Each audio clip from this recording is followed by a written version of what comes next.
My love for Femi Adebayo has grown like 500,000%, and shout out to Chioma Akpotha for always bringing it, for always bringing the A game in everything that she does. I literally just watched Seven Doors on Netflix. It's a 6-part series. Let's talk about it. So basically, this movie is just about love, sacrifice, and everything in between, including your village people always trying to drag you. Let's get into it, guys. This movie really stressed me, and it was really in a good way. The movie was so good. I didn't want it to end at all. Like, literally did not want it to end. So basically, this couple here, she's Igbo, he's Yoruba. They were living a city life. They had 2 children, and obviously, he's doing well for himself. They're having a good life. And then his village people just call him from nowhere, telling him he has to be the king of the village. He didn't want to accept it because it's not about that life. But his wife is like, you know what? I'm down for you. I'll support you and your goals and everything. And so he decided to take it. And that was just the beginning of all the problems that started happening.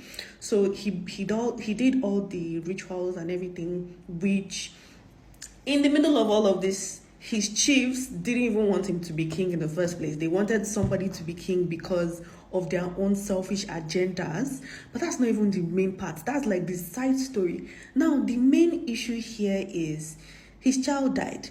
And, there's turbulence in the land, and there's like a lot of things going on, and he had to go back to his Ifa priest, and his Ifa priest was like, when we told you to be king, we told you to go and knock on 7 doors.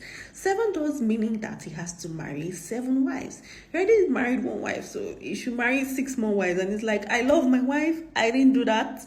But after the death of his child and the death of a lot of people in the village, he decided to marry 6 wives.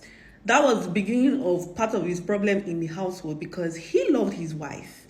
He loved his wife to the bone marrow, and it really affected her. Like, you can see how much he loved his wife, even though he was a king, and even though she sacrificed a lot. Now, let's not even go down to the whole story. Besides him sacrificing his marriage and his child again that died, he had to go and solve things that his ancestors made mistakes. And all I was saying was, Jesus, I am not my mother, I am not my father. Like, the mistakes that they made is none of my business. Why am I rectifying it? But again, if he doesn't rectify it, people are going to die. His children are going to die. I mean, he only has 1 child at this point, so his remaining child is going to die. And like, a lot of things are going to happen. Mind you, he cannot relinquish himself from being king. He has to either die or something. Now, in between all of this going on, the chiefs are already plotting to remove him and bring who they want, because they are already bringing in people. They're already like taking lands, and he had like a decree that's guys, that's a different story. If you haven't watched 7 Doors on Netflix, run and go and watch it. Run and go and watch it. Don't fall. Run and go and watch it. It's so interesting. I love the storyline. I love the infusion of both cultures, both the Yoruba and Igbo culture. I think a lot of the movies we've been seeing are just Yoruba.